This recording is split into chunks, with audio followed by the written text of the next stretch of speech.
Dahil sa malaking pagkakautang, ay napilitan ng mag-asawang Wilhelm at Delia na tumakas sa kanilang probinsya. Bagong kasal at wala pa silang anak, ay mistulan na agad silang mga daga na walang sariling lungga at walang alam na tamang direksyon at patutunguhan. Ikaw kasi Delia, puro ka utang. Itutuloy ang inabot natin. Paano na ngayon to? Saan tayo pupunta? Tanong ni Wilhelm sa kanyang asawa. Palpak ka kasi. Ang sabi mo sa akin, kapag mag-aasawa na tayo, ibibigay mo lahat ng gusto ko. Buisit mo Wilhelm, dakilang tamad ka. Naghahanap naman ako ng racket kahit papano. Malay ko bang isa ako sa mga tauhang mababawa sa kumpanyang iyon. Kahit sakay ng single na motorsiklo ay patuloy pa rin ang bangayan ng dalawa. Patungo sa probinsya nila Delia ang kanilang biyahe. Hindi na iyon gaano kabisado ni Delia dahil 10 taon lang siya nang lisanin ang lugar. Noong kunin siya ng kanyang tatay para doon na ito titira kasama ang bagong pamilya nito. Mabait ang kanyang stepmother, kaya maganda ang kanilang samahan. Naging konsentidor pa nga ito sa kanyang pagiging maluho at materialistic. Dahilan ngayon kung bakit baon ito sa utang. Ngunit hindi naman ito pwede isisi dito kung bakit nagkandaletse ang kanilang buhay. Kasalanan pa rin iyon ni Delia. Hindi siya nag-iisip ng matino. Makaraan ang ilang 5 oras na biyahe ay sa wakas at narating na nila ang Banwa. Kay laki na ng pagbabago. Hindi na ito ang dating Banwa na puro kawayan at kahoy pa ang mesa na latagan ng mga panenda sa palengke nito. Ngayon ay may malaki na itong gusali ng palengke. Gawa sa tiles na napakalinis tignan. Panigurado ay maganda na rin at asinso na ang kanilang dating baryo. Kumain muna sila bago nagpatuloy sa baryo nila Delia. Hindi ito sigurado kung kilala pa ba ito ng kaanak ng kanyang ama. Saan nga ba kaya dito ang daan? Patungo sa baryo nila tatay? Tanong niya. Ako Delia, baka maligaw tayo dito ah. Ayos lang naman kung kahit saan tayo mamumuhay dito. Maaari tayong magkaingin dito para pagtamnan ng mga mais at kung ano pang pwede nating gawing pangkabuhayan. Noon naman, iyon din ang ikinabubuhay namin dito. Litanya ni Delia. Napalatak si Wilhelm habang tinitigan ng masama ang asawa. Ano? Parang galit ka pa talaga sa akin eh. Buti nga di kita iniwan para sumama sa ibang lalaki. Galit na wika ni Delia. Tahimik lang si Wilhelm at hindi na nagsalita pa. Ayaw niyang makipagbangayan dito. Lalo na at hindi nila ito teritoryo. Tila nawala lahat ang paghanga at respeto niya sa asawa. Malayong malayo na ang ugali nito noong unang nagkakilala sila. Nawala na ang lambing nito. Simula noong kapiranggot nakita na lang ang kanyang naibibigay dito. Habang tinuturo nito ang daan ay tahimik lamang siyang nagmamaneho habang sinusunod ang direksyon na tinuturo nito.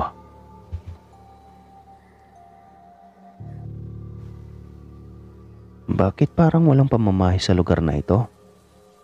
Naliligaw kaya tayo? Tanong ni Delia. Tanging pagbuga ng hangin lamang ang tanging nagawa ni Wilhelm. Kapag magsasalita siya ay baka kung saan na naman mapunta ang usapan.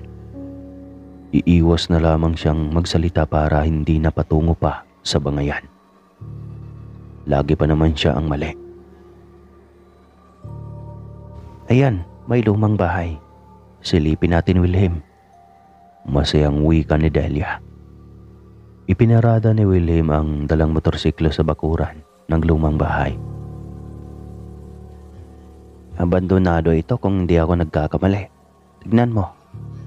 Ang daming ligaw na damo ang tumubo. Tsaka mukhang marupok na itong kubo. Litanya pa rin ni Delia.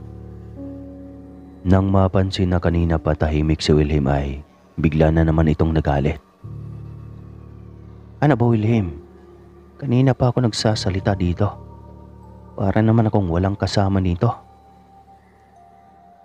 Nakikinig naman ako eh. Alam mo kahit kailan, kairita ka. Reklamo nito. Hindi pa rin nagsasalita si Wilhelm. Kaya mas lalo na itong nagalit. Padabog itong lumapit sa pinto ng bahay. Habang si Wilhelm ay binabalanse ang motor na huwag malaglag ang kalahating sako ng bigas at isang galong reserba ng gas para sa kanilang motor. Nang buksan ni Wilhelm ang loob ng munting kubo ay bumungad ang napakaruming loob. Nagkalat ang mga damit na tila ba nabahira ng dugo at dahil sa katagalan na ay nandigas at nangitim na ito sa damit. Kakaiba ang amoy sa loob, subalit maayos pa rin naman ang sahig. Makinis at nangingitim sa kintab. Halatang alaga noong panahon na may nakatira pa dito. Ayos to. Dito na lang tayo, Wilhelm. Nakita mo naman ang abandonadong sakahan sa harap oh. Ang lawak. Pwede natin tong angkinin. Sigurado ka ba, Delia? Baka mamaya biglang may lumapit dito at sitahin tayo. E di makiusap tayo. Magmakaawa. Ikaw kasi puro kamangmangan lang ang nandyan sa utak mo. Halika na. Tulungan mo kong linisin ang buong bahay na to. Tahimik na sumunod si Wilhelm sa utos ng kanyang asawa. Masakit pa ang likod niya sa ilang oras na biyahe. Nakakapagod sana ngunit kailangan niyang linisin ang bahay upang maging komportable ang kanilang pahinga sa unang araw na iyon. Matapos linisin ay kanya-kanya na sila ng higa sa malamig na sahig. Mabilis rin silang nakatulog dahil sa pagod at nagising sila ng dapit hapon na dahil na rin malamang sa gutom. Magkasama silang sumalok ng tubig sa balon malapit sa batis. Kita iyon mula sa bahay. Naging magaan sa kanila ang lahat dahil tila ba nakalaan na lahat ang kanilang mga kakailanganin. Sabay silang bumangon at nanguha ng tuyong sanga ng kahoy para panggatong. Pagkaluto ng sinaing ay isinalang na lang din nila sa baga ng apoy ang baon na tuyong isda. Lumipas ang buong magdamag ng unang gabi nila sa bahay na iyon na sobrang tahimik at tanging huni ng kuliglig lamang ang kanilang naririnig. Kinabukasan ay inumpisa na nila ang paglilinis ng malawak na lupain para gawing taniman ng mais. Kita mo, napakaswerte natin dito. Nakahanda na lahat. May bahay, may balon, at sakahan. Saan ka pa? Walang tsismosang kapitbahay. Saad ni Delia. Pero bakit kaya inabandona ang lugar na ito? Tsaka nakita mo naman ang mga dugo ang damit, diba? Ano kaya yun? Eh sos, kaysa palaliman mo ang mga walang kwentang bagay na yan, isipin mo na lang kung paano natin palakihin ang ating sakahan dito at makabili ng kalabaw na gagamiting pangsaka. Maayos naman iyang mga plano mo, Delia. Kaya lang, hindi ka ba nakukonsyensya sa mga tinilakuran mong utang? Kawawa rin mga iyon. Alam mong pinaghirapan din nila iyon. Eh kasalanan mo rin. Kung binibigyan mo ako ng sapat na pera, edi hindi na ako nangutang. Tumahimik na ulit si Wilhelm. Sabi na nga ba niyang sa kanya na naman mapupunta ang sisi? Hinayaan na lamang niya ito. Pero naisip pa rin ni Wilhelm na hindi makakatagal si Delia sa ganoong uri ng pamumuhay. Pipiliin pa rin nito ang buhay sa lungsod at hihintayin niya ang araw na iyon. Siya na ang haharap sa mga inutangan nito at magpursige na makahanap ng trabaho para mabayaran ang utang ng asawa. Ikatlong araw ng kanilang kaingin, malawaklak na rin ang kanilang nalinis. Aminado si Wilhelm na hindi talaga niya kaya ang init, kaya lang ay ayaw niyang magreklamo. At baka kung ano na naman ang marinig niya sa bunganga ng asawa. Habang pinuputol niya ang isang puno ng kahoy ay bigla siyang may namataang matanda. Nasa 100 metro ang layo nito mula sa kanya. Hindi niya alam kung gaano ito katagal na naroon, na tila ba ay kanina pa nakaabang sa kanila. Humakbang siya palapit dito para sana kausapin at baka ito ang may-ari ng bahay at lupain. Ngunit napakabilis nitong nawala. Sinubukan pa initong hanapin ni Wilhelm, ngunit wala na talaga ito. Hindi niya alam kung bakit kakaibang kaba ang kanyang naramdaman ng mga sandaling iyon. Pagkatingin niya sa kanyang relong pambisig ay 12:00 na ng tanghali. Kaagad na siyang naglakad pa uwi. Makikita niya mula sa kanyang kinaroroonan ang asawa na palabas din ng bahay.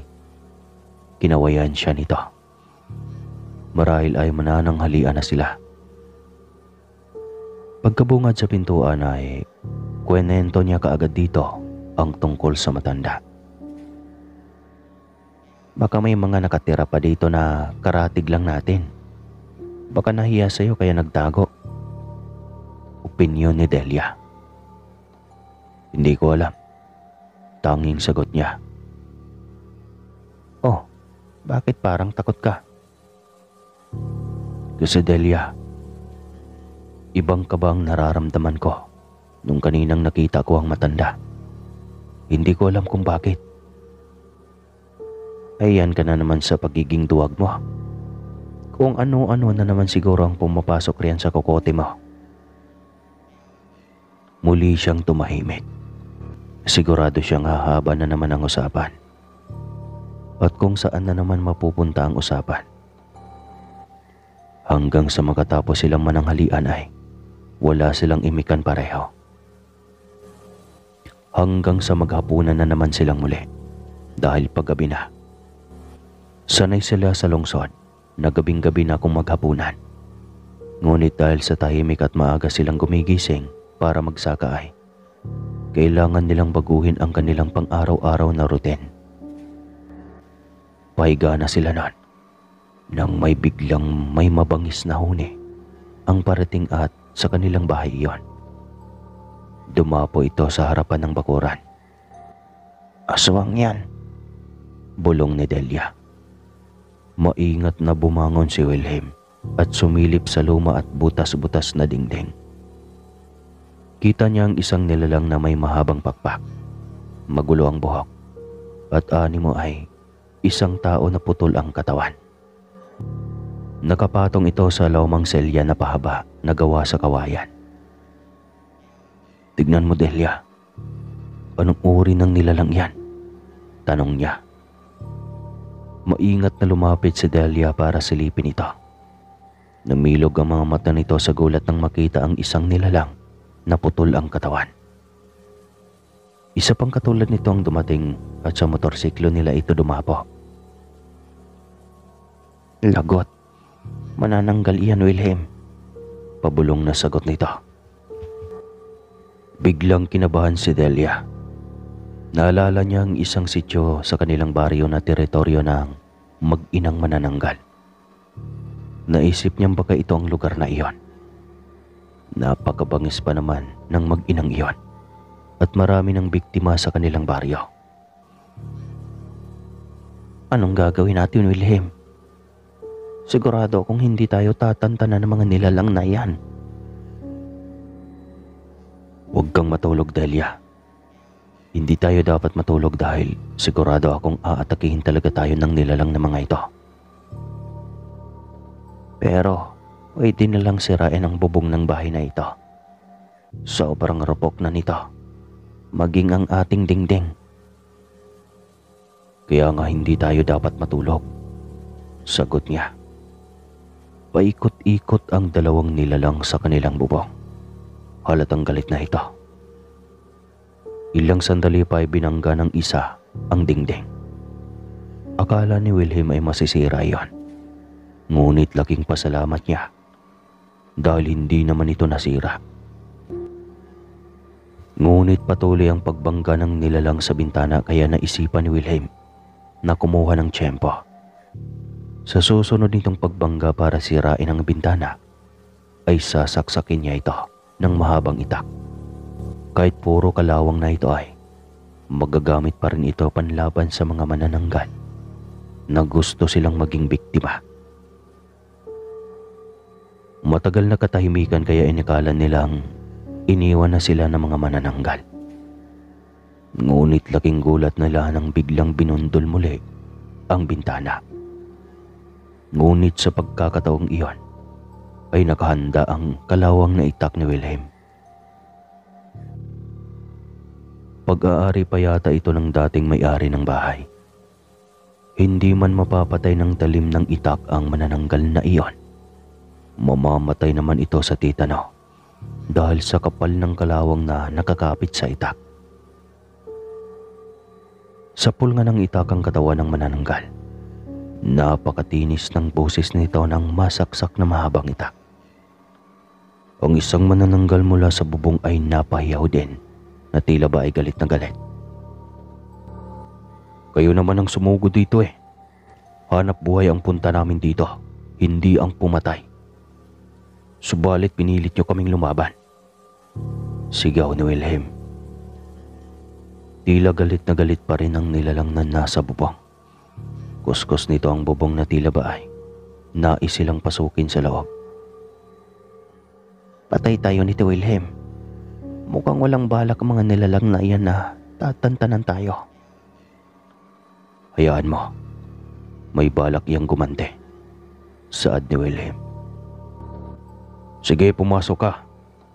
At sinisiguro ko na ikaw na naman ang matutusok nito, sigaw niya. Patuloy lang nitong sinisira ang bubong. Animoy nagwawala sa galit.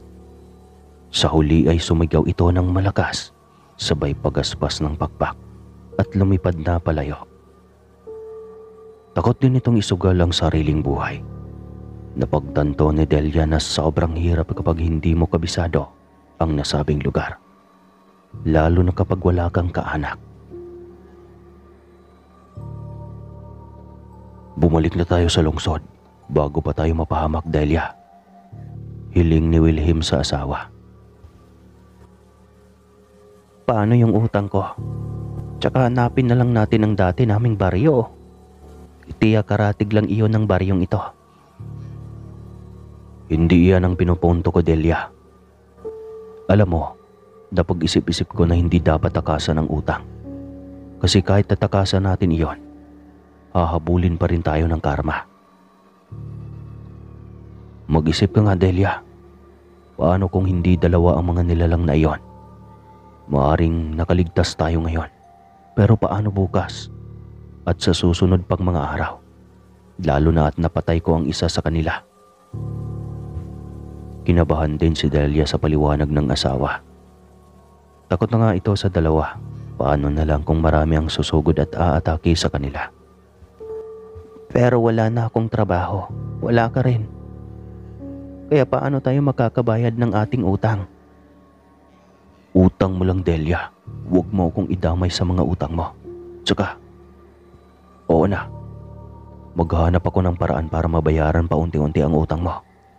Tsaka ibebenta ko na rin muna itong motor para kahit paano ay makabayad ako ng paunti-unti sa mga utang mo. Pasensya na, Wilhelm. Masyado akong nawili noon sa sugal at pamimili ng mga mamahaling pabango na nakaadikan ko na. Kaya wala akong ipon. Kahit noon ay malakas ang kita mo sa pagko-construction Dahil sa pagiging maluho ko, imbis na makaipon tayo, nabaon pa sa utang. Oo na, kasalanan ko to. Napabugalag ng hangin si Wilhelm. Kung magagalit pa siya dito ay hindi rin naman mawala ang mga utang nito. Nandyan pa rin. Ayos na rin dahil nakita niyang nagsisisi na ito. Kahit papano ay hindi na ganoon pa rin kalala at kabigat ang kanilang pamumuhay. Alam na nito kung paano ang mawalan.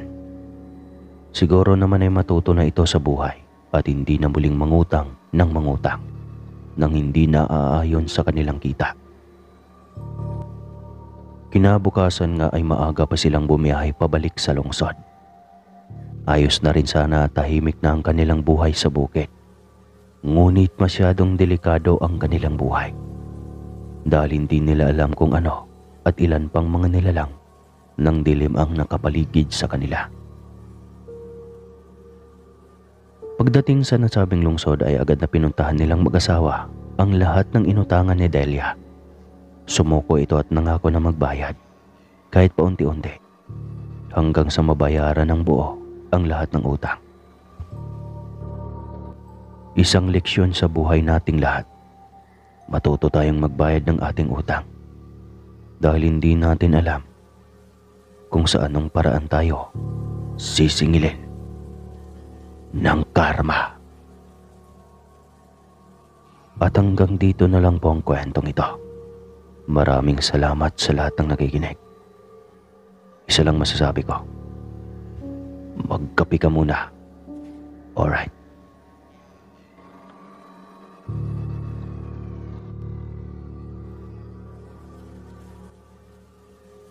Akala nila at akala ng lahat dahil sibilisado na ang panahon ay wala na rin ang mga aswang. Nagkakamali kayo kung magkaganon. Akala ng lahat malalaman ng isang tao kung aswang ang kaharap kapag naging baliktad ka sa balintataw na mga mata ng isang aswang. Mali rin. Dahil marami sa aswang ngayon, may dugong tao. Kaya nagmumukhang normal na tao na rin ang mga ito. Kagaya na lang ng isang ito na itatago natin sa pangalang Tisoy. Sana lang Tisoy ito sa totoong buhay. Isang construction worker na madalas nakatambay tuwing hapon sa tindahan ni Aling Mideng para magmeryenda. Madalas ring umiinom ng alak. Ngunit minsan naman ay doon sila nagtatagay sa mismong gusali ng kanilang tinatrabaho.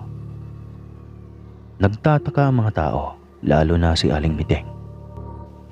Dahil sa tuwing dadaan ito sa isang aso o bahay na may nakataling aso, ay umaalulong ang mga ito o di kaya ay umiiyak. Naanimo ay takot kay Tisoy. Imbis na kumahol, yun ang ginagawa ng aso. Kumakain kaya ata ng karne ng aso, Tisoy. Kaya takot o galit sa iyo. Naaamoy kasi nila kapag kumakain ng kagaya nila. At talagang galit sila at kinakalaban ng ganoong tao. Litanya ni Aling Mideng. Nako, hindi talaga kayo nagkakamali, Aling Mideng. Kasi kumakain talaga ako ng karne ng mga hayop, tulad ng aso. Ang sarap kaya ng lamang loob nila. Idagdag pang sariwang dugo na sobrang linamnam. Naku, ang sarap. Nakakauhaw. Sambit ng binata. Tawanan lang ang mga nakakarinig. Inakala kasi nilang nagbibiro lang si Tisoy. Isang gabi na nagkayayaan ang buong magkatrabaho na mag-inuman sa mismong site na kanilang pinagtatrabahuan. Ilang malalaking bote rin ng alak ang kanilang naubos. Pahating gabi na ay hindi pa rin tapos ang tagay ng magkatrabaho. 6 sila at kasama si Tisoy sa mga ito. Sobrang lasing na ng mga ito at halos hindi na maimulat ang mga mata. Ngunit patuloy pa rin ang pag-ikot ng baso. Timawa talaga. Maliban kay Tisoy na tila hindi natinag sa iniinom nilang alak. Doon na mismo sila nakatulog sa kanilang pinag-inuman at laking gulat nila nang magising na may bangkay ng aso sa kanilang gitna.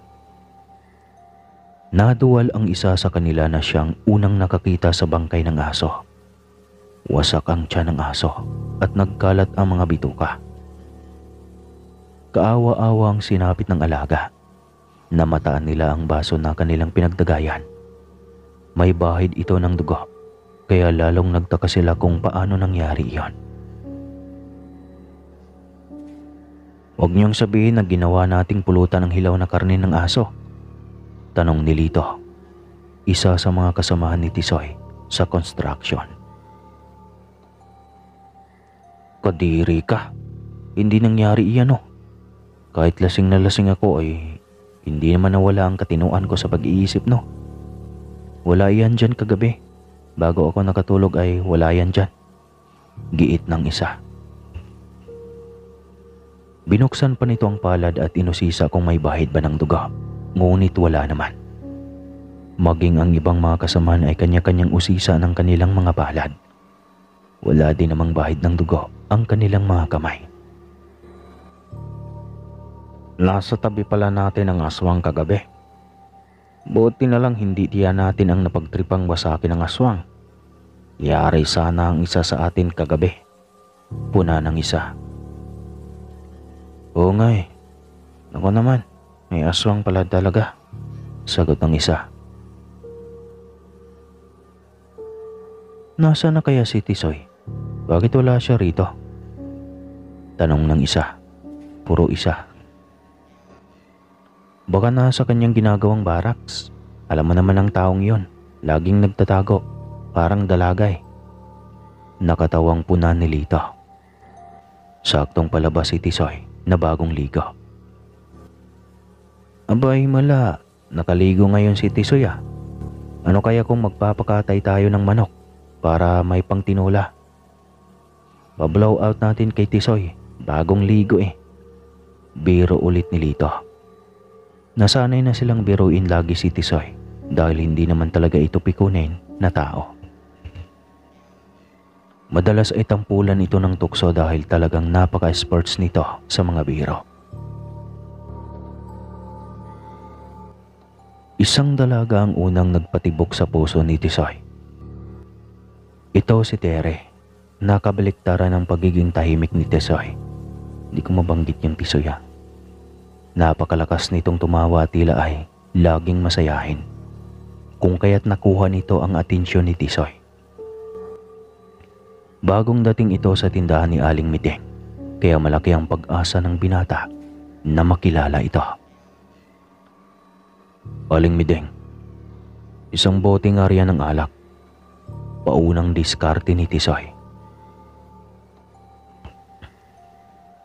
Agad itong ibinigay ni Aling Mideng.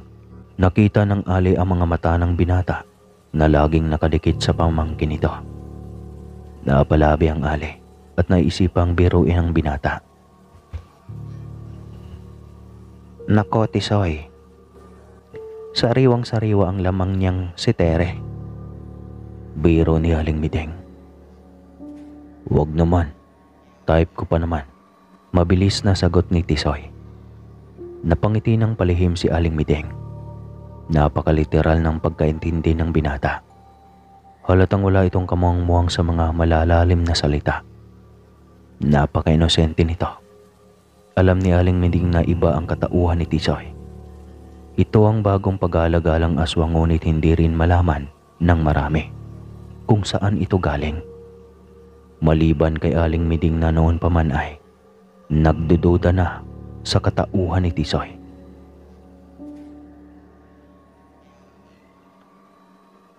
"Aling Mideng, baka pwedeng ligawan si Tere," hiling ng binata. "Hindi ko lang sigurado kung ayos lang sa kanya, Tisoy. Teka lang, tanungin ko lang," sagot ni Aling Mideng. Ang totoo ay ayaw rin sana ng Ali. Ngunit noong marinig ito ni Tere ay parang naputulan ito ng buntot.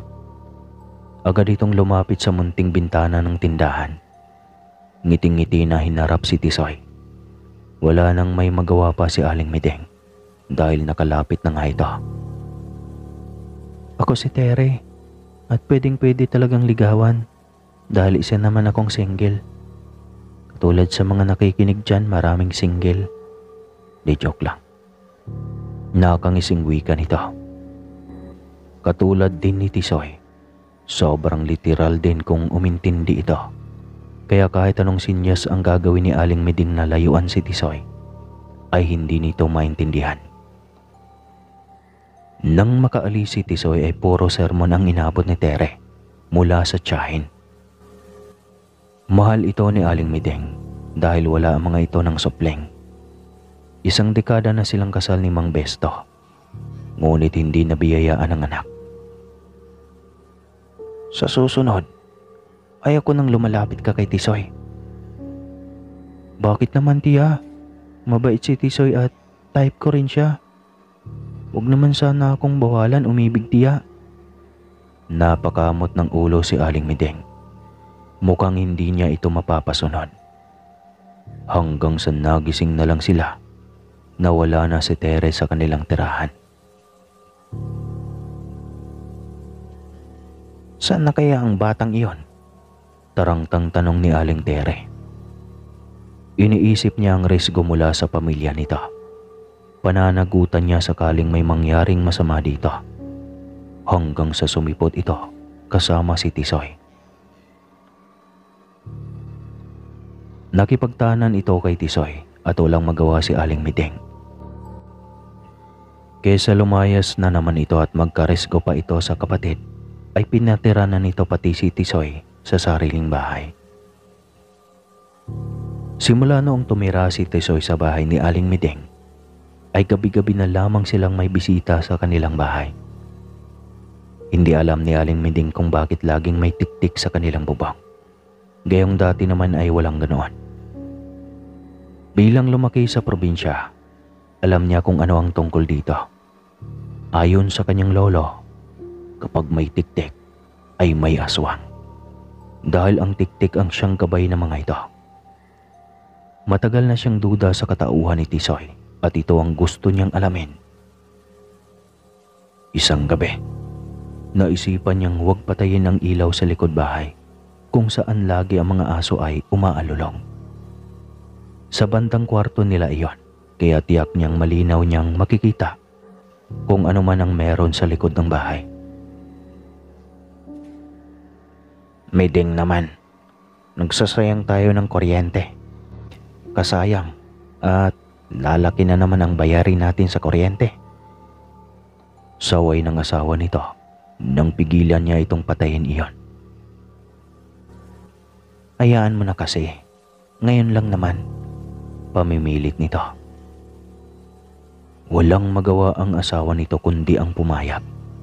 At hindi naman nasayang iyon dahil ng gabing ding iyon ay kitang-kita niya ang mukha ng nilalang. At kung sino ito. Besto, gising. Yugyug niya sa asawa sabay bulong. Bakit ba? Tanong nito. Hinaan mo ang boses mo. May aswang sa likod ng bahay. Nang marinig iyon, tsaka pa ito pupungas-pungas at bumangon. Sobrang ingay din ng mga aso sa likod ng bahay. Halatang may nilalang talaga sa likod at ito ang kinakahula ng mga aso. Ang iba ay tila umiiyak at takot. Nang silipin nga ni Besto ay kitang-kita nito ang isang napakapangit na nilalang. May 4 na paa katulad ng aso. Ngunit doble ang laka nito kaysa sa ordinaryong aso. At wala itong makapal na balahibo na kagaya ng sa aso. Sobrang pula ng mga mata at ang nakakadiring bagay ay ang paglapa nito sa kaawa-awang alagang pusa. Wasak ang tiyan ng alagang pusa at hindi nito tinigilan hanggat hindi nasimot ang lahat ng laman ng pusa. Bituka at balat na lang ang naiwan dito. Matapos nitong pagsawaan ay bigla ring nawala ito. Saglit lang na umalis si Aling Meding sa sinisilipan niya. Pagbalik niya ay wala na ito. Saan na kaya yon? Tanong ni Aling Miding. Hayaan mo na kasi. Wala tayong magagawa. Talagang may aswang na naglipana. At hindi natin kontrolado ang buhay nila. Wika ng kanyang asawa. Alam ko naman yon. Pero gusto kong malaman kung sino ang aswang. Ay naku Mideng. Kailan ba mawawala yung duda mo kay Tisoy? Bakit ba kay bigat ng loob mo sa tao? Tanong ni Mang Besto. Hindi naman ha. Anong hindi naman? Noon mo pa siya pinagdududahan. Totoo naman. Magkikita mong isang araw. Mapapatunayan ko rin na totoo ang sinasabi ko. Ikaw talaga Mideng. Matulog ka na nga. Naantok ka lang eh. Tahimik na lang din siyang humiga sa tabi nito. Nang magising sila kinabukasan ay bumungad ang malinis na bahay at tapos na ring magluto si Tisoy. Ang gaan ng mukha nito. Maging si Aling Mideng ay lihim na hinangaan iyon. Anong nakain mo Tisoy? At maaga kayatang ginanahan maglinis? Tanong ni Mideng. Oy siyempre, yung paborito kong mino, pangpalakas sa aking katawan. Lalo na kapag sariwang-sariwa. Kinalabutan si Aling Miding sa sinabi nito. Kunting-kunti na lang talaga. Gusto na niya itong kumprontahin kung ito ba ang aswang. Ngunit kailangan niyang magbigil dahil magagalit na naman si Besto dahil sa pang-aakusa niya. Hinayaan na lang din niya ito. Hindi rin naman nawawala ang pagiging malinis nito sa bahay. Yun nga lang, at minsan lang talaga ito kung maliligo. Hanggang sa ibinalita ni Tere na buntis ito sa anak nila ni Tisoy. Ayaw sana ni Aling Miding na mabuntis ito ng maaga dahil bata pa. 18 lang ito at balak ni Aling Miding na pagtapusin mo na ito kahit high school. Naging bulakbol din kasi ito at naging pasaway sa mga totoong magulang. Ngunit talagang hindi niya kontrolado ang buhay ng pamangkin. Alagaan mo lagi ang sarili mo dahil may sanggol kang dinadala. Bilin na lamang niya dito. Grabe, ganito pala ang buntis ni Amideng pag nasa malapitan. Ang bango-bango. Sarap papakin ng asawa ko eh. Kay bango-bango. Saad ni Tisoy. Por Diyos, aswang ka ba Tisoy? Asik ni Aling Mideng. Ngumisi lang ito ng nakakaloko. Wala itong ibang reaksyon. Samantalang si Mang Besto ay galit at ito yatang napikon para kay Tisoy. Mideng naman, huwag mo ngang ginaganyan ng tao. Galit na saway ni Mang Besto. Tila wala din naman kay Tisoy iyon. Buti na lang talaga ay mabait itong si Tisoy. Dagdag pa ni Mang Besto. Mabait naman talaga si Tisoy, kaya lang ay hindi mawari ni Aling Miding kung bakit parang may gusto siyang madiscover sa katauhan nito. Hanggang sa isang gabi, kabilugan ng buwan noon. Alam ni Aling Miding na lalabas na naman ang mga aswang, kaya muli na naman siyang nagmatsyag. Sa kabila ng pagod maghapon sa tindahan ay pinili niyang tiisin ang antok. May mapatunayan lang siya sa gabing iyon. Mga 10:00 ng gabi nang marinig niya ang pagbukas ng pintuan sa kwarto nila Tere. Agad siyang nagmatsyag. May mabibigat na yapak palabas. Alam niyang si Tisoy iyon. Mahuhuli rin kita Tisoy. Alam ko na ikaw ang aswang. Sambit niya sa sarili. Bumukas ang pintuan sa labas at kasunod niyon ay ang alulong ng mga aso. Ay nako, saan kaya ang punta ng buang? Sambit ulit niya. Paraot pa rito siya habang ang asawang si Mang Besto ay nakangangapang nakatulog. Naisipan niyang lumabas ng kusina para magkape. Pagkatapos magkape, Bumalik din siya kaagad ng kwarto. Ang tagal niyang naghintay kung kailan babalik ang kaninang lumabas ng pinto. Ngunit hating gabi na ay wala pa rin. Gusto na niyang sumuko at matulog na lang, ngunit ang kanyang mga mata ay dilat na dilat rin ng dahil sa kape. Naisipan na niyang humiga dahil ramdam na rin niyang masakit na ang kanyang mga mata at ulo. Ngunit mas lalo lang siyang na-stress dahil kahit anong pilit niyang matulog ay dilat pa rin ang kanyang mga mata. Hanggang sa mag-aalauna na ng madaling araw nang marinig muli ang mga alulong ng mga aso. Indikasyon na nariyan na ang kanyang hinihintay. Lumabas na siya sa pintuan ng kanilang kwarto ng mag-asawa at nag-abang ng pagbukas ng pinto. Sinabay na niya ang pagbukas ng ilaw at laking gulat niya dahil ang pumasok sa pintuan ay isang malaking aso. Ngunit unti-unti itong papatayo hanggang sa magiging normal, hanggang sa naging pormang tao. Napatakip siya ng bibig ng mapagsino iyon. Sabi ko na nga ba, Tisoy, aswang ka. Sumbat agad niya. Tiya Mideng, kasi. Anong kasi? Aswang ka, Tisoy. Aswang. Paulit-ulit na sumbat ng ginang. Ganito kasi ang katauhan ko, tiya. Ayoko naman ng ganito, kaso ay lahi na namin ito. Paano ang magiging apo ko? Paano ang pamangkin ko? Magiging aswang rin sila kagaya mo.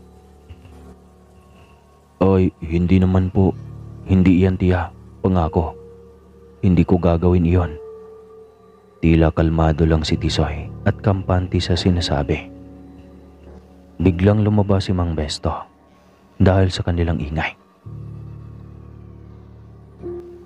Anong nangyari? Pupungas-pungas na tanong nito. Eto, si Tisoy. Nahuli ko na. Umpisa ni Aling Mideng. Anong nahuli? Kunot noong tanong ni Besto. Aswang nga, Besto. Aswang. Nanggigigil na wika ni Aling Mideng. Mabait naman ako, tiya. Reklamo ni Tisoy. Oo, mabait ka. Pero nakakatulong ba ang kabaitan sa pagiging mabait mo? Parang ang gulo. Ganito ata yan. Oo, mabait ka. Pero nakakatulong ba ang kabaitan mo sa pagiging aswang mo? Tanong ni Aling Mideng. Ngunit sinaway siya ng asawa. Noon pa man ay lagi talagang dinedepensahan ni Besto si Tisoy. Dahil kahit anong galit ng kaharap ay lagi itong kalmado. O di kaya ay pangisi-ngisi lang. Kaya ayaw ni Mang Besto na nilalait-lait ng asawa ito. Lalo at magiging ama na nito ng kanilang anak sa kanilang pamangkin. Kasal na lang kulang, mag-asawa na ang mga ito na legal. Kaya pamangkin na rin nila si Tisoy. Kaya ayaw ni Mang Besto na may masama ito ng loob sa kanila. Ayos lang, Tisoy. Hindi mo naman gusto ang maging aswang.